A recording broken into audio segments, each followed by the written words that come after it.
Girl, I'm in my soft guy, Eric Drizzle Drizzle. Girl, I'm in my soft guy, Eric Drizzle Drizzle.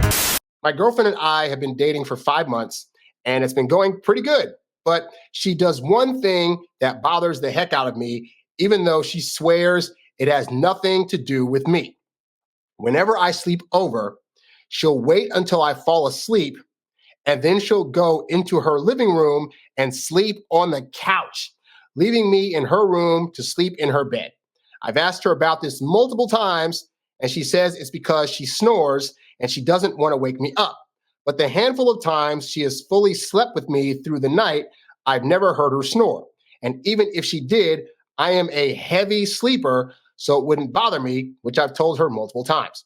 I've expressed that this makes me feel weird, and she said she'd stop. But last night, she did it again. I'm starting to suspect she has some other reason for doing this, but she refuses to tell me. What do you think? It's to the point where I feel like I should stop sleeping over, to be honest. So I feel sorry for this guy, but I feel sorry for this guy that he's stuck in his head about her not wanting to sleep with him being a him issue. Now, I will speak from my own personal perspective. A good majority of women that I have dated have snored, move around in their sleep really weird, or just their body heat. It gets really sweaty and hot. And I found myself on several occasions when dating, going to bed with women whereby I don't get a lick of a good night's sleep, either because of the aforementioned reasons or just because maybe because I was single for a long time to where I just got used to being in my own bed. Whatever the reason, usually in most relationships, I find that it's the same for me. Either I go over their place and I sleep on the couch, or I try to sleep in their bed and I just can't seem to fall asleep. Or with the women that snore, I'll wear like earplugs and whatnot, but sometimes the earplugs fall out, or it's something about not being able to fully hear that freaks me out, because especially as a guy, you want to be on guard in case like dangerous stuff's happening and you got to get up and like now protect you and the girl you're with, you know? So all this to say though is that there are a plethora of reasons why a person may not be able to get a comfortable sleep with you next to them in their bed. And to that, I say, it's okay and get over it. Like real talk, I know it's very easy to make those kind of issues about what are we doing as people or why are we so bad to sleep next to? And sometimes it really is just the other person's issue. It's their issue of, for whatever reason, they're not comfortable in the same bed as somebody else. My thing is this: if the woman is still hooking up with you, why are you complaining? Like if she's inviting you over and she's feeding you food, and she's snuggling up to you, and she's kissing you, and she's caressing you, and you guys are doing all the things in bed, and the one thing she won't do after all that is sleep in the same bed next to you, I don't know what you're complaining about. Like, I know it'd be nice to think, oh, you know, in TV land, they make it so romantic. Like, oh, we're gonna hook up, and then we're gonna spend the night cuddling with each other and just caressing each other the whole time.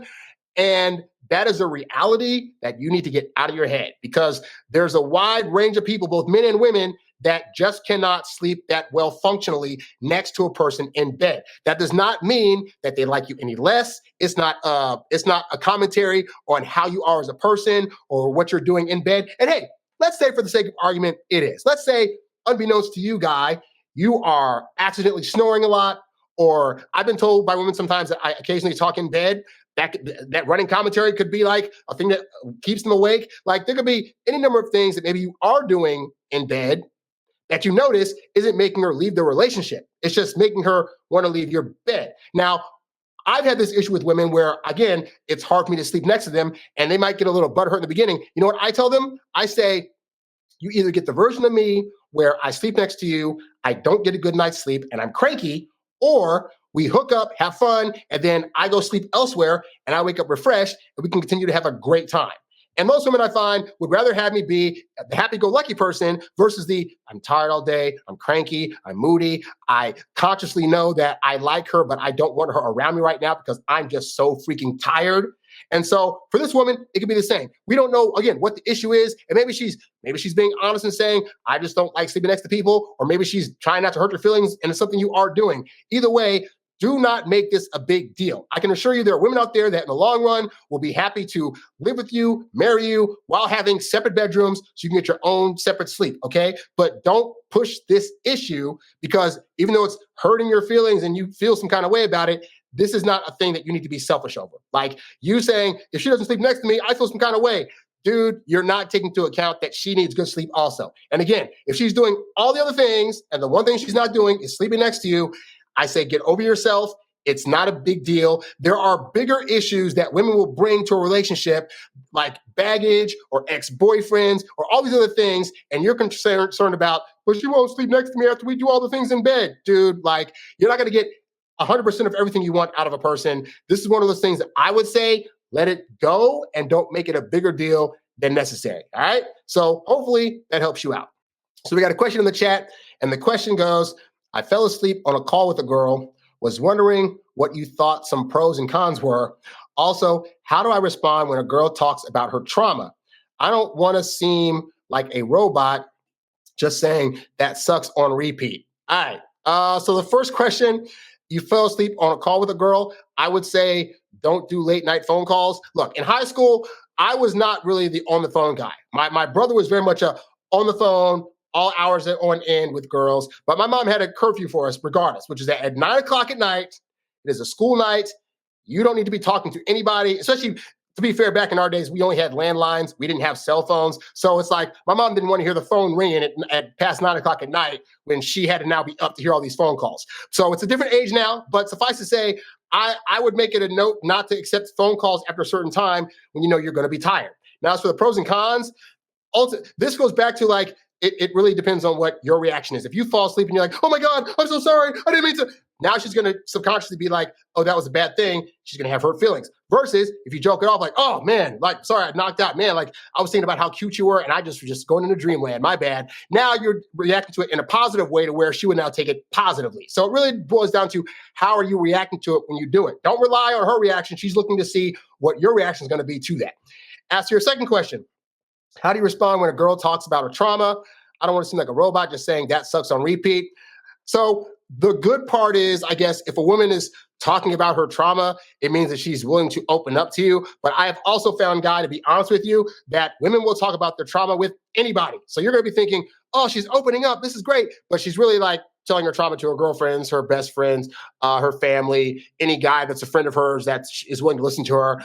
But again, this goes back to, in terms of talking about stuff, you have to be the one to try to change the subject. Like, you don't want to be rude and be like, she's saying you, oh my God, then when I was 14, like I almost like crashed into a car and almost died. You don't want to be like, oh, that so sucks. So let's talk about do. But in the process of talking about her trauma, you can use what she's talking about and transition out of that. So for example, same scenario. Oh my God, when I was 14, I almost got into a car crash and I almost died, blah, blah, blah. You'd be like, oh man, that's terrible. That'd be traumatic. Like, I can't imagine, being like almost close to death. Like, I mean, I thought about that one time, but it was just some bad chili that I had at the food court. Oh, that's so funny, blah, blah, blah, blah. And then you start talking about food. Like, you transition out of the trauma.